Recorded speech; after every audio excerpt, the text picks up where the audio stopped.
मैं वो सब देख सकता हूं जो केवल आपने भोगा है। आपका वो दर्द जिसे कोई दूसरा नहीं समझ सकता, उसको मैं समझता हूं। मैं आकाश हूं। अब सत्यवती को क्या पता था कि एक दिन महर्षि पराशर से मिलना उनके जीवन का सबसे बड़ा दर्द बन जाएगा। उन्हें तो यह भी नहीं पता था कि एक दिन वो आर्यवर्त के सबसे बड़े घराने की बहू बनेंगी। पर वो बहू बनी भी, और एक दिन खुद उनके अपने ही बेटे के सामने ये रहस्य खोलना भी पड़ा। यही है जिंदगी, ऐसी ही चाल है इसकी। यहां सब कुछ अपने हिसाब से कहां चलता है। तो सत्यवती के साथ जो भी हुआ हो, भीष्म बड़ी उलझन में पड़ गए जब उनको महर्षि व्यास के पास जाना पड़ा। मेरा परिचय मेरे कर्मों से है। मैं एक साधक हूं, एक तपस्वी हूं। मैं सांसारिक इच्छाओं व आकांक्षाओं से बहुत दूर हूं भीष्म। मैं तो बस हस्तिनापुर में जो हो रहा है उसका साक्षी हूं। यदि आप हस्तिनापुर की घटनाओं के साक्षी हैं महर्षि, तो आप उस आवश्यकता को समझ सकते हैं। मैं आपसे विनती करता हूं कि आप एक बार, बस एक बार हस्तिनापुर चलें। क्यों भीष्म? इस सन्यासी का राजमहल में क्या काम? मैं आपको आपकी माता से मिलाना चाहता हूं। मेरी मां से? आप जानते हैं मेरी माता कौन है? हाँ महर्षि, मैं जानता हूं। कौन है मेरी माता? देवी सत्यवती। मेरी माता सत्यवती आपकी भी माता है, और आपको उनसे मिलना है।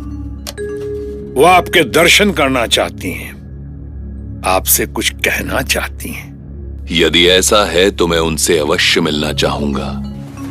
उस माता से अवश्य मिलना चाहूंगा जिसने मुझे जन्म लेते ही इस वीरान द्वीप पर छोड़ दिया। मैं उस माता को धन्यवाद देना चाहूंगा। क्या आपकी जिस माता ने आपको जन्म देकर इस वीरान द्वीप पे छोड़ दिया, आप उन्हें धन्यवाद देना चाहते हैं? उन्होंने मुझे यहां लाकर छोड़ दिया, जिसके कारण मैं साधक बन सका। यहीं मैंने जीवन के रहस्य जाने, सारी सिद्धियां प्राप्त की। ऐसी महान माता से कौन पुत्र नहीं मिलना चाहेगा? तो मेरे साथ चले ऋषिवर, वो आपकी प्रतीक्षा कर रही होंगी।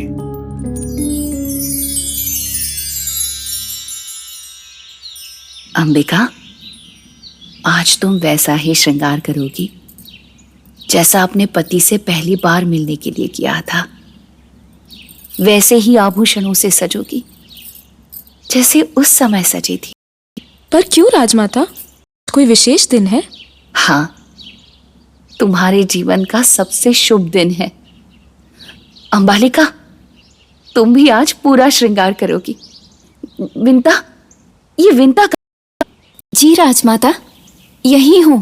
अंबिका और अंबालिका के पैरों में महावर रचा, इनका श्रृंगार करो।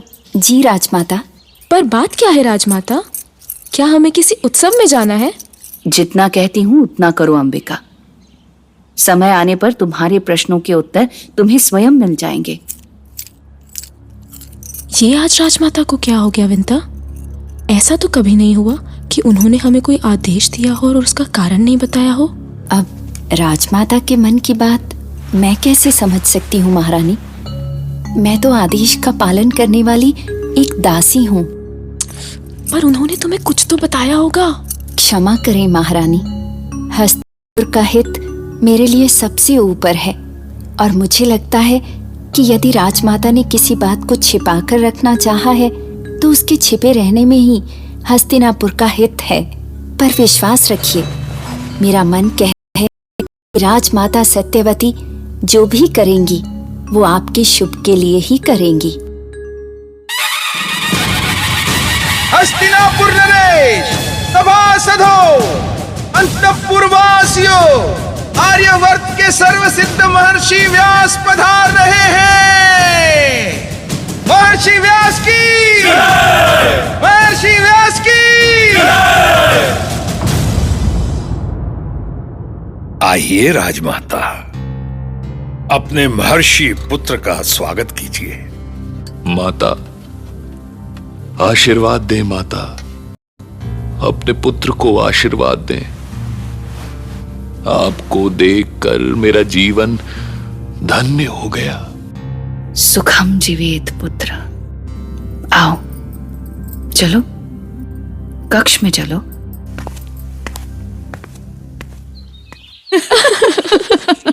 आप हंस क्यों रही हैं महारानी? अपने आप पर हंसी आ रही है। पता है, जब मैं नई बहू के रूप में यहाँ आई थी, शायद इतना श्रृंगार तो मैंने तब भी नहीं किया था। उस समय की तो परिस्थितियां ही कुछ और थी दीदी। श्रृंगार का समय कहाँ था तब। पुत्र, अपनी माता को क्षमा कर देना।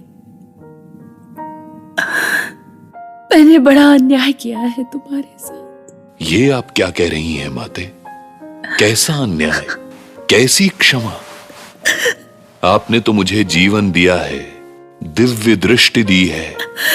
आपके कारण ही मैं आज इस संसार में इतना सम्मानित हूं। ये मान तो किसी राजा महाराजा को भी नहीं मिलता माते। अपने ज्ञान का श्रेय तुम मुझे दे रहे हो। ये तुम्हारी महानता है पुत्र, पर सच यही है कि मैंने तुम्हारे साथ बहुत अन्याय किया है। लोकलाज के भय से तुम्हें यमुना के एकांत में छोड़ा। तुम अबोध थे, तुम असहाय नवजात शिशु थे, और मैं इस राजभवन के वैभव में घिरकर तुम्हें भूल गई थी। ईश्वर जो भी करता है शुभ करता है माते। मुझे जिस मार्ग पर जाना था वो मार्ग मुझे अपने आप मिल गया। आपकी कृपा से मुझे सिद्धियां मिली, वेदों का ज्ञान हुआ। मैं सांसारिक मोह माया से ऊपर उठ गया। पर आज अचानक जब मुझे आपकी सूचना मिली तो मैं स्वयं को रोक नहीं पाया। आज मैं आश्रम से बाहर पहली बार किसी राजमहल को देख रहा हूं। कहिए, मैं आपकी क्या सेवा कर सकता हूं? तुम्हें गुरुकुल की रक्षा करनी है। मैं समझा नहीं, एक सन्यासी राजकुल की रक्षा कैसे कर सकता है? तुम कर सकते हो पुत्र। पर कैसे? इस राजवंश पर ऐसा कौन सा संकट आ गया है?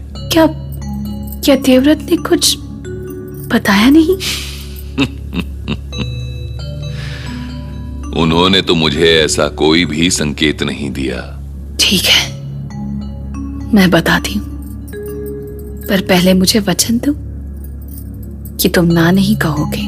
बिना कुछ सुने, बिना कुछ समझे मैं वचन कैसे दे सकता हूं माते? तुम सर्वसिद्धि महर्षि हो, ज्ञान के भंडार हो, और मैं एक साधारण स्त्री हूं, सांसारिक बंधनों में बंधी हुई माता। सुख, वैभव, माल, राजकोष, इस सब से मुझे मोह है। जीवन के इस पड़ाव पर मैं इस मोह से मुक्त भी नहीं हो सकती, और मैंने तुम्हें इसी मोहवश बुलाया है। तुम वचन दो कि अपनी माता का निवेदन ठुकराओगे नहीं। माता का निवेदन एक पुत्र कैसे ठुकरा सकता है? आप निवेदन करें माते। विचित्रवीर्य की पत्नियां अंबिका और अंबालिका संतानहीन है, और भविष्य में उनसे संतान की कोई आशा भी नहीं है। पर माते, आप एक सन्यासी से क्या चाहती हैं? संतान चाहती हूं, हस्तिनापुर का उत्तराधिकारी चाहती हूं पुत्र। परंतु मैं इसमें आपकी सहायता कैसे कर सकता हूं? सांसारिकता ने मुझे कभी छुआ तक नहीं। नियोग प्रथा तो जानते हो तुम पुत्र। विशेष स्थिति में संतान प्राप्ति के लिए नियोग का सहारा लिया जा सकता है, इसमें कोई अधर्म नहीं है। पर मैं संसार से विरक्त हो चुका हूं माते। मोह माया से मुक्त हो चुका हूं मैं। स्त्रियों के लिए मुझ में कोई आकर्षण नहीं है। तुम्हें अपने लिए कुछ नहीं करना है पुत्र। जो भी करना है लोक परंपरा के अनुसार गुरुकुल के लिए करना है। नहीं, ये सही नहीं है। तुम सच से बचने का प्रयास कर रहे हो? नहीं माते, मैंने वचन दिया है तो उसे पूरा करूंगा, पर कुछ तो बोलो, चुप क्यों हो गए? विचित्र वीर्य की पत्नियां नियोग स्वीकार भी कर लें, पर वे मुझे स्वीकार नहीं कर सकती।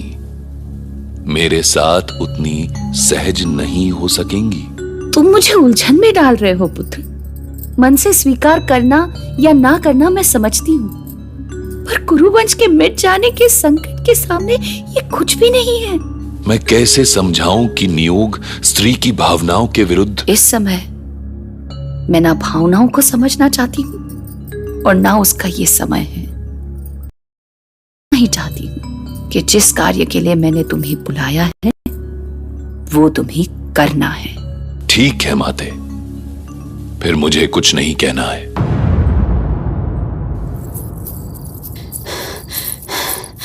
महारानी, महर्षि व्यास नियोग के लिए आए हैं। क्या? हे ईश्वर, ये तुम क्या बोल रही हो विंता? हमारा ये श्रृंगार, हमारे कक्ष का ये श्रृंगार, क्या ये सब? महारानी, राजमाता निश्चित कर चुकी हैं। और कौन है वो महर्षि व्यास जिसे हम भेंट किए जा रहे हैं? हमें किसके साथ समझौता करने के लिए मजबूर किया जा रहा है? पर इस नियोग के अलावा क्या और कोई रास्ता नहीं है? रास्ता मैंने तय कर लिया है, क्योंकि राजमाता मैं हूं और राजवंश की रक्षा का भार मुझ पर है। रात्रि में तुम्हें अपने कक्ष में उनकी रक्षा करनी होगी। ध्यान रखना विंता, कोई कमी न रहे। महर्षि व्यास के स्वागत सत्कार और महारानियों के पास पहुंचने का भार तुम पर है। मैं जानती हूं कि अंबिका और अंबालिका ही क्या, ये किसी के लिए भी आसान नहीं होगा।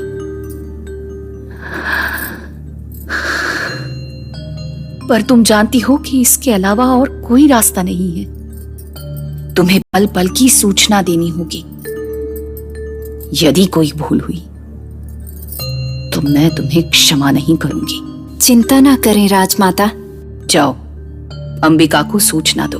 जो आज्ञा राजमाता। सत्यवती के बेटे महर्षि व्यास बचपन से ही जंगल में छोड़ दिए गए थे। वहां साधुओं की संगत मिली तो डूब गए तपस्या में। ताप से अजीब कुरूप से हो गए थे। फिर विशालकाय शरीर पे बाघ की खाल, लाल लाल आंखें और लंबी लंबी जटाएं। मतलब भयानक समझते हैं आप, भयानक। अब महलों में पली बड़ी रानी ऐसे इंसान को देखेगी तो क्या होगा, समझ सकते हैं आप। व्यास को देखा, डर गई अंबिका, आंखें बंद हो गई। अच्छा, क्या ये नियोग की परंपरा आपको अजीब नहीं लगी? लेकिन यह भी सच है कि आपके आसपास ऐसा बहुत कुछ अजीब है, पर आपको उसकी आदत पड़ गई है, इसीलिए वो आपको अजीब नहीं लगता। बुद्धि लगाइए। महाभारत।